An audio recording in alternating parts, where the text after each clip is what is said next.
Hey, everybody, how is it going? Welcome to another fantastically wonderful and, dare I say, radtastic version of the People of Packaging podcast.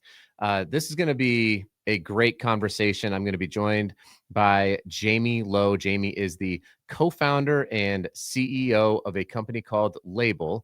And I'm here recording at the Laibl Kingdom in Salt Lake City. And so, what a great opportunity to be joined by Jamie from Laibl. Jamie has an incredible background.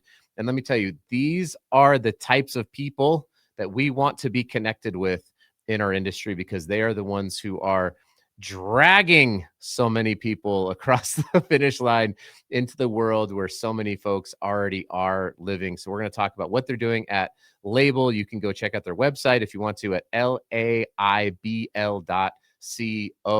and see what they're all about. We'll also be pulling it up here during the interview. So let's get right to it with Jamie Lowe. And also, when they get back their quotes, they're usually saving about 30% because they've got that power of data. They never choose the cheapest one or the lowest quote. They always go with who they want, but they get pricing benchmarks. So they see that the market is able to provide these 1.5 million units for X dollars. They go with the supplier they want to work with and they say, hey, I can get these for a little bit cheaper. Will you meet me in the middle somewhere?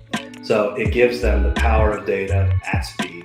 And it's just a lot more organized when it comes to reorders in the future or trying to get this done in the first place. What's up, Jamie? How are you today, sir? Doing well, Adam. Excited to be here. Yeah, I got a little bit of scratching going on with your microphone.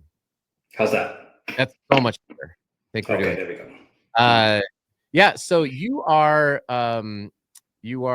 according to your LinkedIn profile, in Canada, which, if you're not aware, in the US, it's more of America, which Yeah. I don't. But you're in Toronto, is that correct? We're based out of Toronto. We run our forward-facing team out of the east coast of Canada in a place called Halifax, Nova Scotia. And I'm actually currently down in San Diego with my co-founder because we're being backed by a group called Techstars as an exciting new startup, where we go through a 13-week program to help us scale and then also work with potential investors for the platform. You know, I'm sure this is going to go without saying, but is the weather in San Diego a bit better than the weather in Halifax, Nova Scotia? The weather in San Diego is a bit better than anywhere else in the world. It's the same every day. The weather guy here has the easiest job in the world. It's just sun. By the way, you should stop in and see. Laibl King has two locations. The one where I am at in Salt Lake City, Utah, and our the OG location, which has been around for 23 years, is in San Diego, California. So, oh no way, absolutely will. If you want to see, I'll connect you up with Robert Parker. He's got a lovely mullet. It's flowing. He surfs a lot. He's a great dude. So shout out to Sounds like a perfect San Diegan. Laibl and the Laibl King it'll be a great meetup. Well, that's awesome. So I want to hear a little bit about your background, and I always ask this question, and I'm afraid that people sort of like fast forward or just go like, well, I don't care. Don't right now. Don't fast forward or blah. I don't care about Jamie's background because it's important to understand, I think, why what you're building is not only so important, but why you have the background to actually do what you're doing, and then we'll talk about what you're doing after because it's really cool.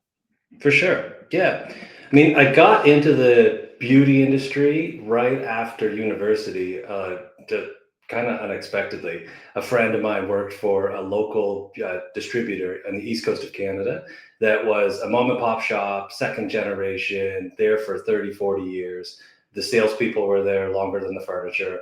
But it was a wonderfully run business. They work with some terrific brands within the L'Oreal portfolio.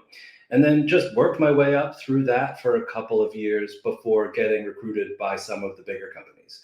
I went on to be the national sales lead for Unilever and Revlon in Canada for all of their professional portfolio brands. And I was there for the better part of 10 years. So I had to deal with all of the internal politics and pain points and approval workflows when it came to anything we had to do regarding procurement. But a lot of the time, that was finding new suppliers related to packaging, ingredients, new formulations, getting some of those across the line. And you'd think that some of the bigger companies would be on the cutting edge of technology and new processes. However, they were slow moving dinosaurs. Everything we needed to do took months to get across the line. And there were some new technologies starting to come in when COVID hit, because we had to change our workforce around a little bit. But at that time, the whole industry kind of ground to a halt. And I went back to the East Coast, in Halifax, Nova Scotia, where I started to work in the software as a service industry, where I led the enterprise sales team in multiple industries selling social media analytics software to all around the world, and realized that this pain point of procurement existed in multiple industries when dealing with these legacy suppliers. So after that, it decided to take the leap and start something where you mentioned we're dragging this industry into a new technological era, because there's so many wonderful businesses out there that they're third, fourth generation in rural areas. Their websites are from the early 2000s, and they really haven't adopted new ways of automating some of their sales processes, logistics processes, having new customers be able to find them. So that's why we ended up creating Laibl, because the link between my team when I was working in the industry and our suppliers was totally broken, and it still is today for a lot of brands out there. Yeah, I mean, I was telling you before the show, I got to go to the Digital Packaging Summit, which is a tremendous event. It was in Florida. Strangely enough, very cold in Florida. It was so it must have It been can the, swing there. yeah, man, it got a little chilly, but I was on a panel discussion, and it was about the digital mindset. And that's a phrase that you hear a lot with people like me, who I'm a manufacturer of packaging. Right? That's what where I've been. That's where I've lived since 2011, working for manufacturers. And this is a room Mhm. full of manufacturers, folding cartons, flexible packaging, shrink sleeves, labels, and I said to everybody in the room, actually, none of us have embraced a digital mindset. We buy digital equipment to print things digitally, but that does not mean that we have a digital mindset. A digital mindset starts, in my opinion, and I want to get into what you're doing because it seems like it starts with the customer and the what is a customer nowadays bringing into their work environment? B2C um, buying tendencies are there. Think about, and I was like, think about how you buy stuff today. Mhm. And then ask yourself, is that how people buy labels or folding cartons or whatever it is? The answer is categorically not. It's not even Mhm. close. So, and I was laughing when you're talking about, because I've worked with a lot of these big companies, and not only do you have some of the sort of legacy systems that build up over acquisition and stuff with Unilever and these types, but you also have packaging companies who have grown through acquisitions or whatever it is, or they just, like you said, they're the fourth, third, or fourth generation.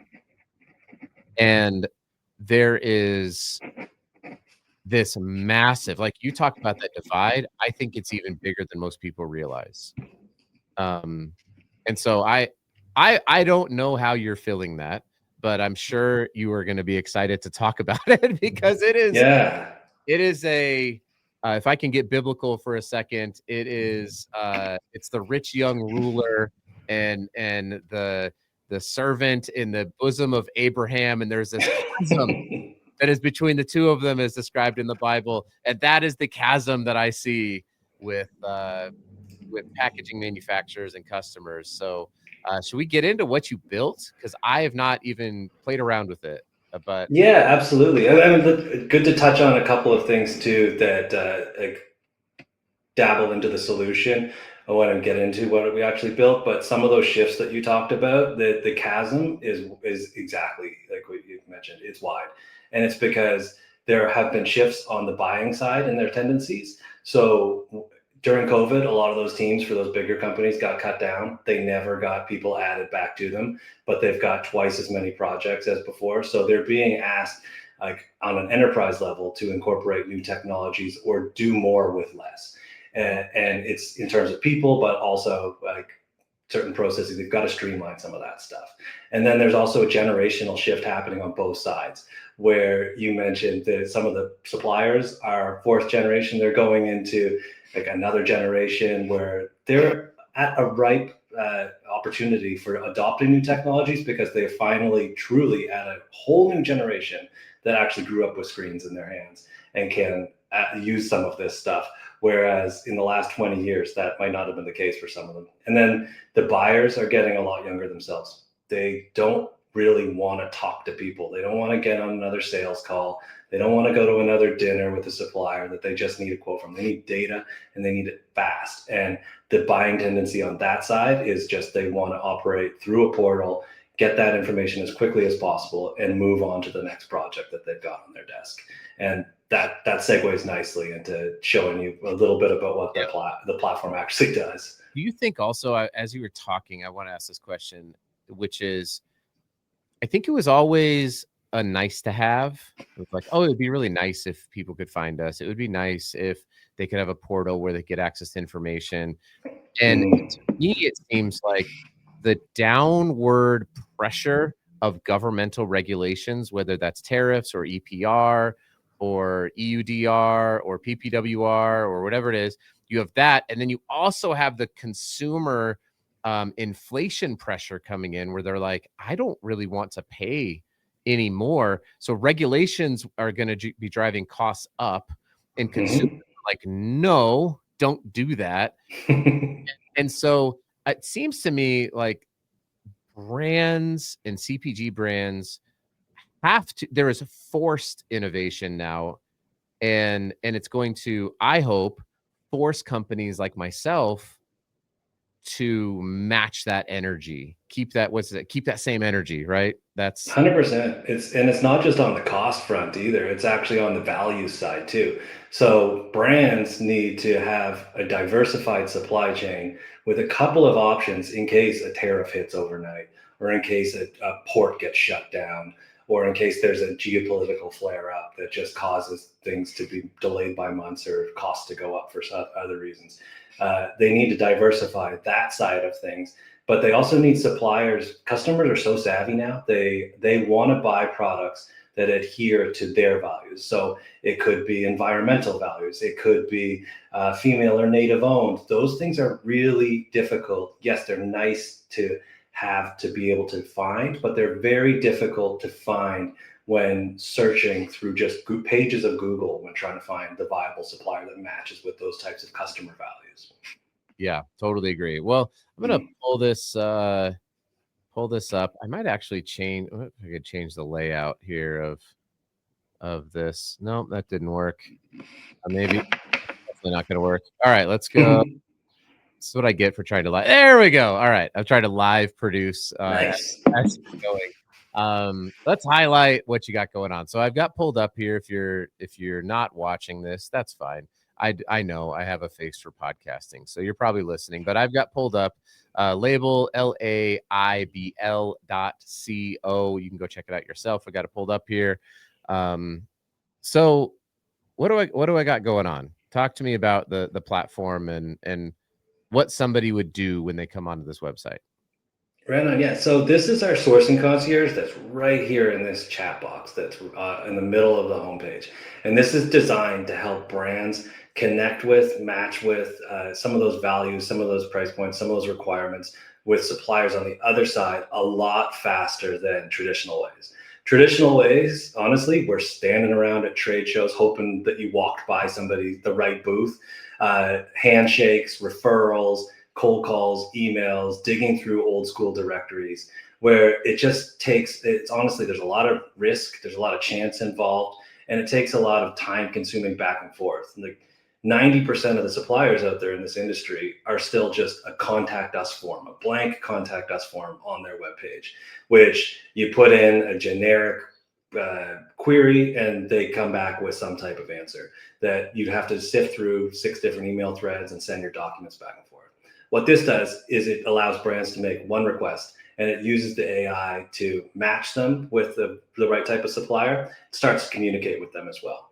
So if you were typing in here, say you were looking for, yeah, absolutely. Say you were needed 1.5 million units of custom labels printed for, I don't know, whatever type of product that you can think of, throw in anything in there. Vitamin company on film material. Right on. Yeah, and then you can just start the request from there. So the agent, our sourcing concierge, will start to ask you some more information, compile it all into a request document. So you can start to see it's got 1.5 million units over there. It's got beauty and personal care that you're put into a category of, and it's asking you for some more information. So where do you want those delivered to and when? Yeah, Utah, and I want them delivered ASAP. See. Cool. So yeah, it's like you can start to see some of the kind of spooky things with AI these days. It can figure out ASAP to be as like today, basically, or as soon as possible. And then you can start to it's got enough information to start matching you with some suppliers out there. So you can search for suppliers, and then after you get a list, you'll be able to see a couple of the ones that we have in our repository. Right now, we're building this up over time. We've got over 4,000 packaging suppliers in North America at the moment right now. Oh, you're not logged in under an account. You can just, if you want to, we should have logged you in before this. By the way, we're not going to see my company because this isn't, I'm not just so everyone knows, this is actually happening live. I've never done this before. And I'm not like forcing it to be like, and everybody should go buy them from Laibl King. Not going to happen. You'll see, I'm sure. Oh, awesome. Okay. So then quick little link should be in your email there, and then you just pop back in. Let's you guys don't need to see me doing all this stuff. Let me pull this down. I'm gonna go verify. Yeah, see, this is welcome to live demo. Nothing better than that. Okay, hang on. I'm doing my email verification. Hold, please. Oh, wait. Okay. So now here I came up with let me pull the screen back up. Share this tab instead. And I think it was this one, and add a stage. All right. So after I tried, it gave me, I could view all matches. We got MCC. You can view all matches, and then some of the real magic that happens is when you send it to the concierge team. So that's a whole other group of agents where we're actually doing some manual verification afterwards. We add on a few other services that we're going through and helping push some of it through, because brands all have different workflows when it comes to their planning cycles. So some of them have to have legal docs signed before they can start to share their design docs. And some of them have to have their design docs approved before they can share their demand flow. And some of them need to get a certain number of quotes back before they can complete their due diligence. So when you send to the concierge, you're able to add in files that are all in one spot. So you only need to do it once, which is really cool. And then you can start going through your list, and you can request for quotes from multiple at a certain given time. You can request samples from multiple at a certain given time. And all of your messages related to this request for these labels is all in one spot. All of your files are in one spot. It saves the brands a ton of organization and time. And also, when they get back their quotes, they're usually saving about 30% because they've got that power of data. They can go, it's really cool. They never choose the cheapest one or the lowest quote. They always go with who they want, but they get pricing benchmarks. So they see that the market is able to provide these 1.5 million units for X dollars. They go with the supplier they want to work with, and they say, hey, I can get these for a little bit cheaper. Will you meet me in the middle somewhere? So it gives them the power of data at speed. And it's just a lot more organized when it comes to reorders in the future or trying to get this done in the first place. That's so cool. So, Mm. okay, so for brands, I get it, right? So let's talk about if I were, which I don't. This isn't a real thing, so I don't want to send it to the concierge team and have them Mm. think Yeah, I'm. exactly.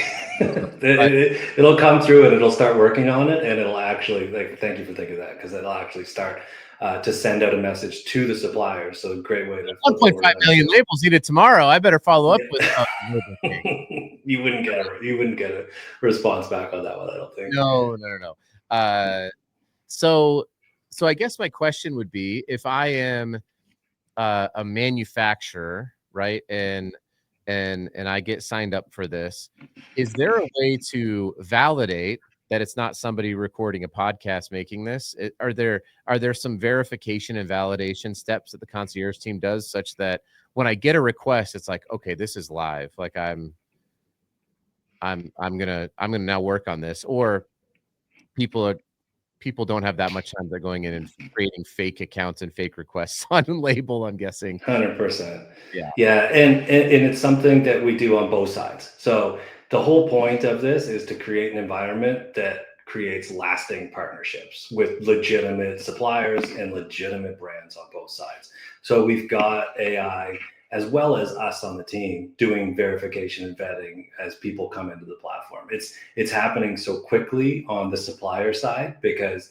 they're seeing the benefit of being listed on a platform like this and being verified, that we're using agents a little bit more on that side. On the brand side, because we really want to onboard them and teach them how to use it in the proper way. Like, we're having real conversations with legitimate brands out there. The nice thing is that on the brand side, it separates them out into two groups. So there's a group where it's a little bit more self-serve. They're coming in and they're creating smaller requests for 10,000 units of something, 5,000 units of something. They're startup brands. They can use it on their own. So search through the suppliers, use all the same streamlined tools to send out more requests faster and get more information. But then the ones that really are doing like 1.5 million units, we've done a handful of those, they work a little bit closer with us. So those are like fully legitimized brands and requests that we're also involved with, just to make sure that like things aren't getting held up at any bottlenecks in the process, and we're making sure that they're only getting in touch with really, really good suppliers on the other side. So it's happening on both sides, because that's the type of community we want to create on the platform. Yeah, and I can already see the the potential expansion on this idea.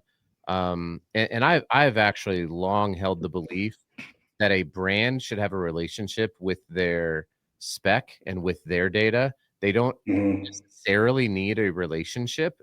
I love relationship. I love talking to people. I do it now.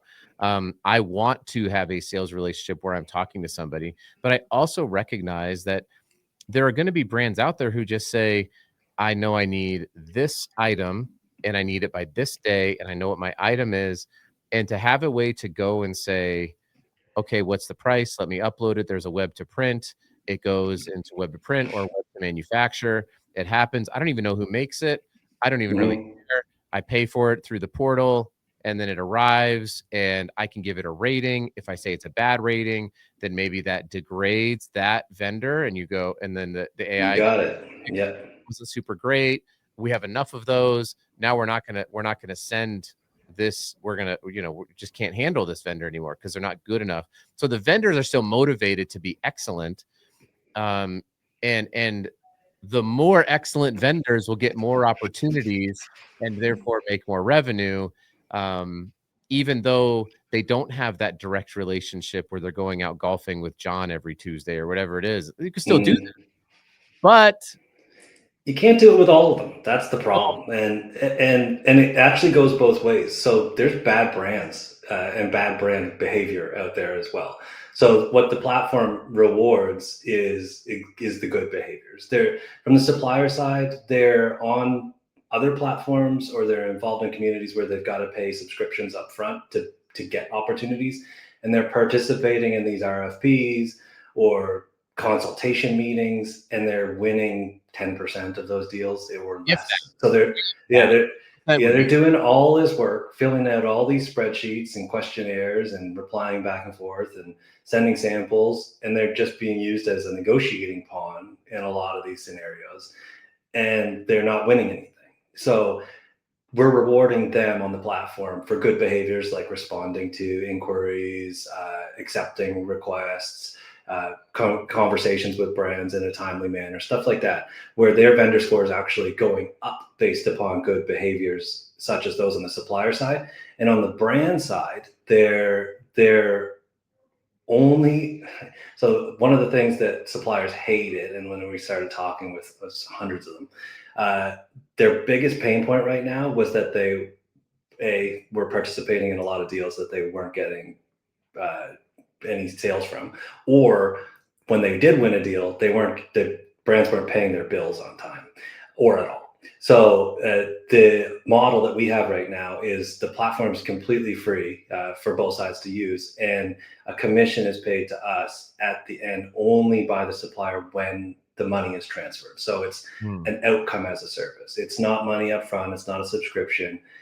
There will be some things in the future that we're adding on there for advertising opportunities, but at the moment right now, it's just fostering quick, fast, quality data between the two and those good behaviors on both sides that we get to take at the very end of that transaction. And both sides are more than happy because they both won at that point. They've gotten a great relationship. They got a transaction complete. They've got a quality product, and they can continue working together for the foreseeable future. So it's a little bit of a different model. It's a little bit more of a risk on our side as well, but it makes it safer for everybody else involved.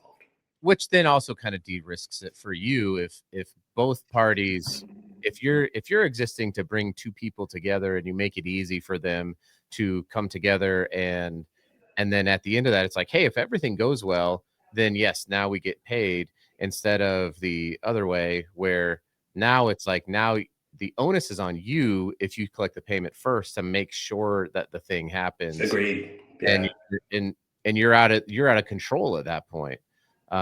So I mean, I think it's a great model. The one thing I was going to say though about RFPs that I wish for, no, on this is an honest story.